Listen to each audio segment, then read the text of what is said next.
Alright guys, let's break it down.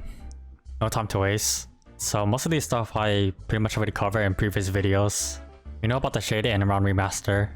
Around basically got nerfed. Shade I made a video for. For the class changes, I also made a big video on this. I'll link everything I talked about in the description. In the video, most of the info is correct. There were some minor mistakes, but you get the gist. Show before and after of every class and skill. So the weekly boss crystal, they gave us the 12 crystals per character cap, but they didn't raise the value of it, which is really weird. In my previous Uwu episode, I showed a document, which I'll link in my next video about how to use it. It's basically a boss meal optimizer. And then we get hotel fams. There's not too many. And you get 1 magic attack and 3 IED. You guys should all get this because IED is still kind of important. Even more if you're a mage. A lot of boss changes. You don't need a key anymore to enter Root Abyss. They took away the 5 normal clears to do Chaos. So you can just do Chaos Root Abyss right away. They added the boss skip cutscene. You can only skip if the party leader skips it. So the special effects. This is like the rainbow beam that pops up when something drops. That's added in here too. The boss reward changes. I went over this in my previous Uwu episode. C colors and extreme colors can drop the box now. And same thing with culling. The drop rate of items change based on boss difficulty. I don't know why they mentioned this, because does that normally make sense? Harder bosses gives more drops. Oh, it's been said now. So they doubled the Monster Park EXP. You get 1 free daily clear a day, and you can get 6 more additional clears. It doesn't say if you can buy them with mezzos or not, but on the 20th, or after maintenance, if you're silver or above, you get free tickets. So I'm guessing you cannot buy them anymore. You can change the transparency of androids and pets. The background of the character UI has been expanded, so it goes across your whole screen versus the one square. Maple Planner basically organizes your daily and weekly content and bosses. More on that once we actually get it. V Matrix, I talked about this in my previous Uwu episode, but at 200 you get 12 slots instead of 7. And you can craft your own tri-nodes. It costs 500 shards, but it's guaranteed. And you can extend special nodes instead of crafting new ones. The buff display. So you can put your buffs in any order and how many lines you want. Here's a UI. You can show like however you want it, how many lines, how many rows. So now when you DC or log off, you won't lose your Legion luck or Legion wealth. Your androids can now wear weapons, eye accessories, earrings, and rings. Max drop rate has increased. That's mostly because Tldr is coming out and the 290 symbols gives drop rate. So instead of 400 cap, it's now 500 cap.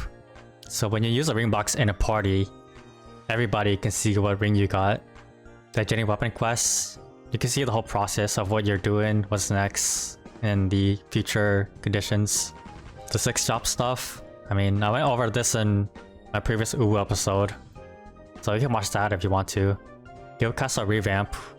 I don't really do Guild Castle, but in one of the researches, there is a secret symbol selector. So it's worth doing because you do get fragments, like a weekly fragment. It's only 5 at max, but it's something. If you get more perks, you do get like more symbol selectors or fragments. If you don't do Guild Castle like I do, you may want to consider doing it. And they even added secret areas for the Guild Castle, which does require sack, even more EXP. Exceptional changes, so they're basically turning all the exceptional items into hammers. That's pretty much it. Epic Dungeon Pass, so you could pay to do your Epic Dungeon. Right now it's High Mountain, but later on it's gonna be the Angler Company, so you can pay to skip those. So it says here you can use Maple Points to get bonus stuff. So you could choose the EXP bonus or Soul Order bonus. So for like Soul Order bonus, you still could pay 30k Maple Points for 40 more frags and 8 more Erdos. Fog Forest is basically boss practice buffs in the Fog Forest room. So there's a thing called the Collector's Request, which is the potion, the Wild Hunter potion, basically. It's 2 mil for the pot Sayrams Elixir. So for 15 minutes you get all these stats. I'm not gonna read all of them. And they don't stack with all these other buffs. Basically, Wild Hunter and Bishop buffs. And there's the other elixir, which is Door, basically. And then Ride or Die. Yeah, this would be its own video. I'll make a whole guide on this and give tips and tricks. Maybe do a weekly series to see, like, you can see what I do and maybe copy it or improve on it. Up to 20 difficulty is like the max. The higher the settings is, the more attacks Kha'Zix does. And you get more points and rewards. There's a lot of annoying mechanics. You can go in practice mode so you don't waste your clears for the week or your lives. So make sure you guys do practice mode and play around with this first. Again, I'll make a video on this later on. So for Rec server, they get this totem. It's only for 30 days, but yeah, it's like a frenzy. Yeah, there's a lot of stuff here. I mean, this is gonna be its own video. The main thing is, at the end of the 10 weeks, you get the new Legion block. You have to participate at least 10 times and kill 3 bosses, so it's very easy to do. Again, just follow my guide once it comes out. And then our new event, Book of Forgotten Festivals.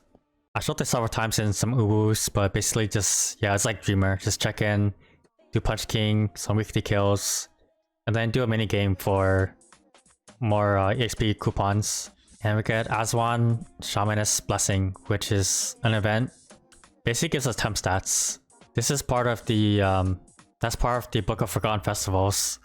And we get bonus stats too. Again, it's basically like Dreamer. And the Von Leon's swordsmanship is the, you know, the procs. Kind of like the Nitro procs. Kill mobs, then it'll just proc. The secret record is the Punch King. Yeah, the main thing I want to look at is the Karma Abyss Flame.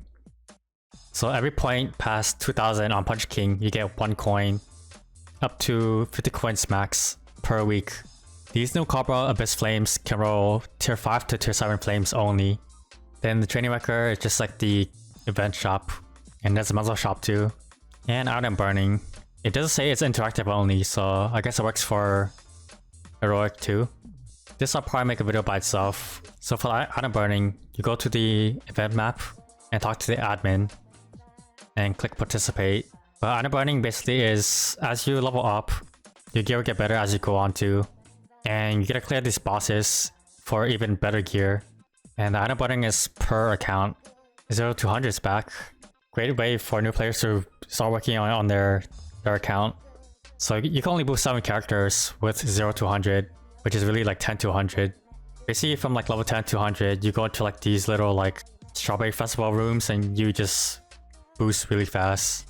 You don't need to pop any like EXP coupons or anything, just go in.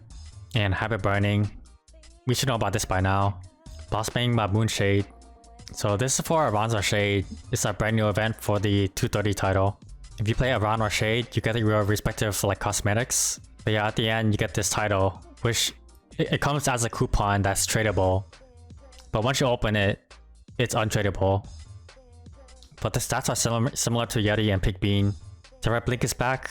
If you played during the AB remaster, then you know what this is, but basically it's like 0 to 100, but it's like 0 to 200. You get basically like tutorial of how to play the game.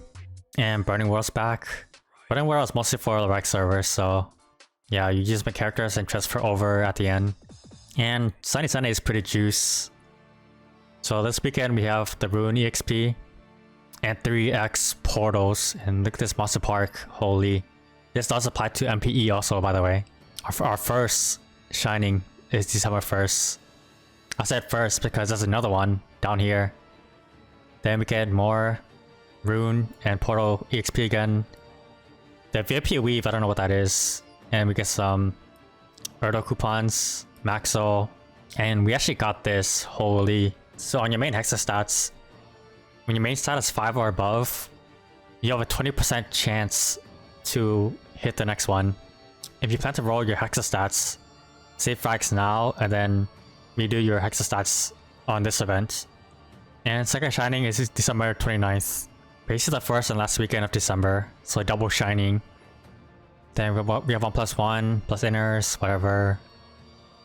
Again, the runes and portals. 510 last week of January. Yeah, a lot of EXP and Star Force events, which is really nice. And that's basically it. Again, I covered most of this stuff in my previous video from Uwus and just separate videos. But I'll link everything I talked about, so make sure you check those out. I'll see you in the next one.